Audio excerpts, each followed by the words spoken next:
it and felt it that the last 2 months has been quite special for us. Is there anybody that can actually explain to me what it means to be the best restaurant in the world? Service. Kom her. Den smager godt. Det skal lidt Feel salt like lidt you give me a syre, fuck men finger. koderet. Vi skal også prøve en rigtig sauce. Hello. Det du laver, Talking to a strategical league. er ikke godt nok. Start with a reference point. Here there's You no understand reference this? point. Hello? What is a reference point? Afsted mere. We don't have time. Let's go these 2 onions right now. You make the herb. Combine the whole dish together. Let me be finished. I'm gonna go crazy. Go. I skal ikke stå sådan der og This one is like... Get fucking more herbs on here right now. And finish your job before you start Remember rotating this here. day as one of the worst days in Noma's history.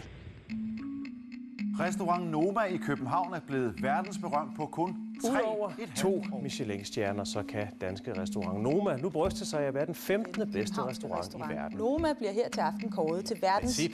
Hans bedste nordiske restaurant Noma på Christianshavn i København er nemlig blevet kåret til verdens bedste restaurant af et anerkendt britisk magasin. Next time you fuck this cheese up like that, I'm gonna explode at you. Kom nu, for fanden.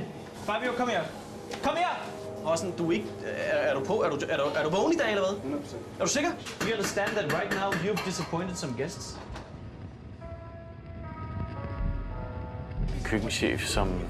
Du ved, hvor man har tænkt, slap nu af. Og hvorfor skal du være sådan? Ikke?